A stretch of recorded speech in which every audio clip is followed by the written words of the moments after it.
Hey there, Saul Ravencraft here, and it's early in the morning out here backstage at Sherwood Forest Faire.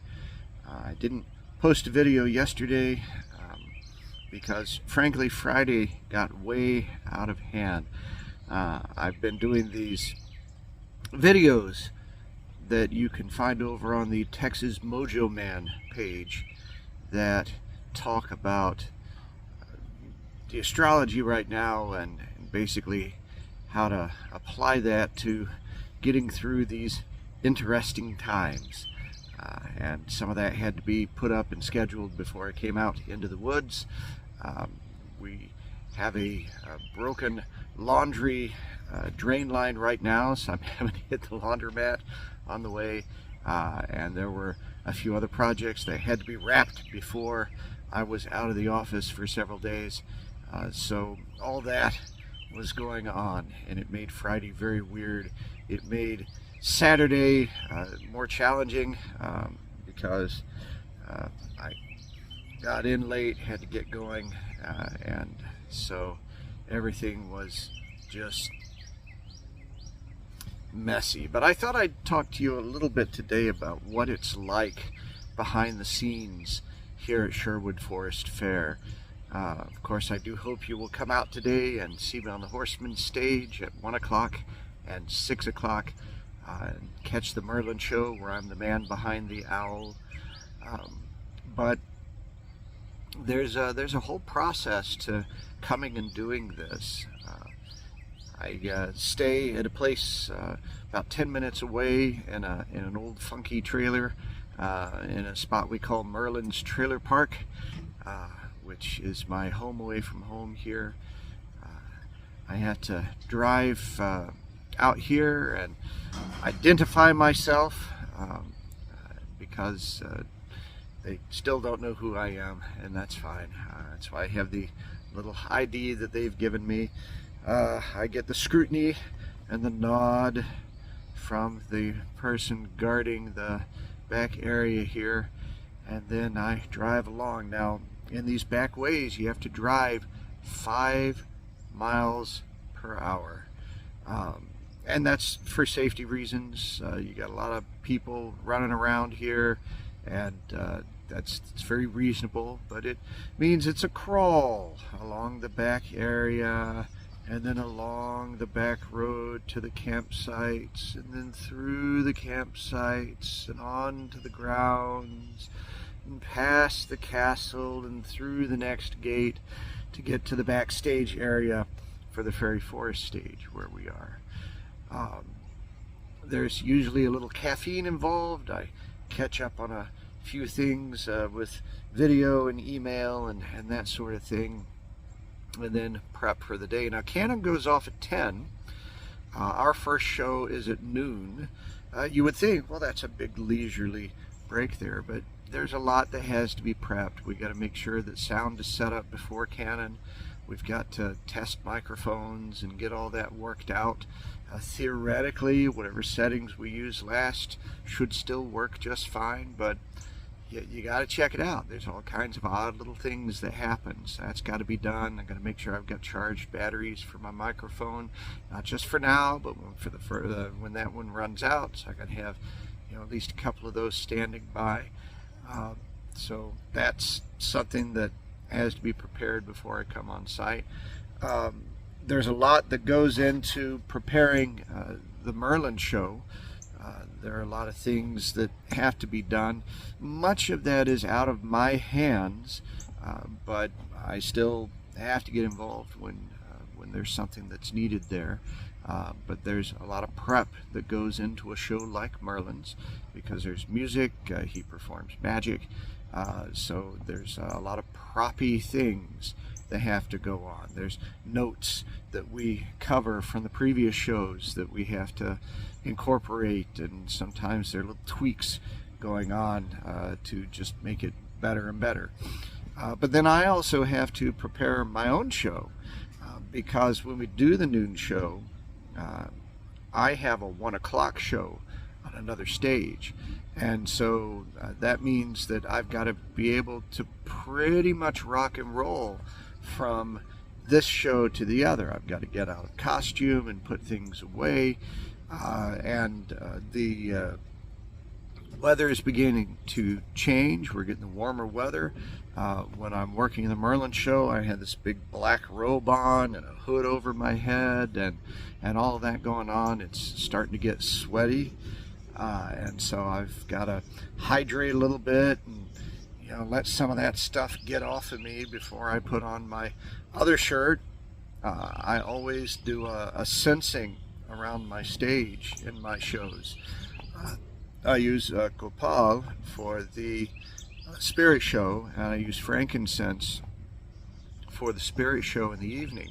So I've got to get a coal going for that. It needs a good 5 minutes or so before it really starts to be heated the way it needs to be to go into the little censer,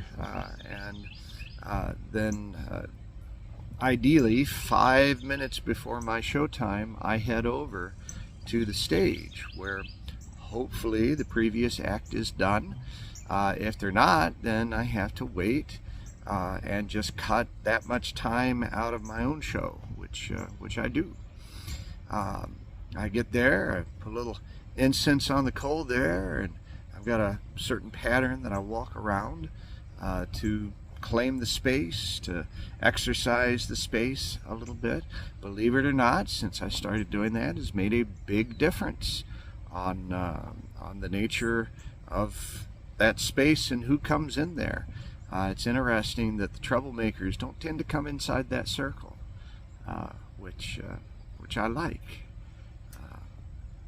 It's okay if it's not your thing, but if it isn't your thing, I don't want you.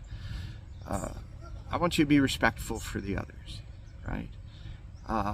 And so that means that in order to get everything going, there's a few things I have to get prepared. I have to make sure that I've got all of my props organized, because even though what I'm doing is a little different, silly things like there's a tarot deck. I've got to get a ribbon tied around it so it's a nice presentation. I got to make sure I have enough spoons. Got to make sure that I have river stones set up, and there's just all these little things that just had to be all set and ready to go. And ideally, I go ahead and do that for what is needed for the 1 o'clock and for the 6 o'clock, so it's just all set. So that time up to noon is pretty used up, believe it or not. And then once the noon show starts, it's go, go, go, because there's 5 shows a day, 3 Merlin shows and 2 of my own. And so there's noon, I got to do my 1 o'clock. Our next show is at 2:30. So, theoretically there's like an hour break between my show and that one, but it's not a super leisure break. There's reset that has to be done for the Merlin show, and you just it can be exhausting to do all this out here in the woods and the sun and such. And so do the 2:30 show. The next show is at 4:30, so another little reset, more hydration. We do that 4:30 show, and then after that I get probably what is my proper break before my 6 o'clock presentation. And you do that, that ends. At the end you're pretty exhausted. Cannon goes off at 7:30, so I have probably about 45 minutes to an hour before that cannon goes off. And then, because we're parked here behind a gate that goes into the main area, I can't leave until that gate opens up, and that takes about 30-45 minutes or so for that gate to come open. So functionally I can't leave here until about 8:30 p.m. And then the question is dinner. Lots of dinners are not close by if you want to eat at a restaurant or something like that. I got a stash of canned goods in the trailer, which I often partake of. But you know, thinking that it's going to take you 20 or 30 minutes to get where you're going, places close down early. A lot of places will close down about 9 o'clock or so on a Sunday. And so things are pretty limited. There's a Whataburger close by, but I have some real Whataburger horror stories. I've become really disappointed with them for drive-through late at night. They used to be so reliable, but something happened. Maybe it's just this one, I don't know. And then you go to bed, you crash, and then the next morning it starts all over again. So Saturday's like that, Sunday's pretty much the same. I usually stay overnight and come back into town on Monday, and then get everything I can done before it's time to start it all over again the next Friday. And that happens for a good couple of months or so. It's been since the beginning of March. It's going to go through April 20th. So that is life at Sherwood. But the connections I make with people and the fun stuff that we do here with people, it's worth the work. But man, it's not as glamorous as it might be. Hopefully from the front it looks much better, but behind the scenes it gets pretty sweaty and exhausting. I hope it's worth it for you, and I hope to see you here at Sherwood Forest Faire. Extended play here to give you a look at things. Maybe at some point I'll actually show you some of that, but it wasn't going to be easy to carry everything in the backstage, and quite honestly, the backstage is not much to look at. The front of the stage, that's where it's at. Well, we will see you. I'm Saul Raymond. I wish you very good fortune. And check out what's going on the Texas Mojo Man page. I think some of you will like it.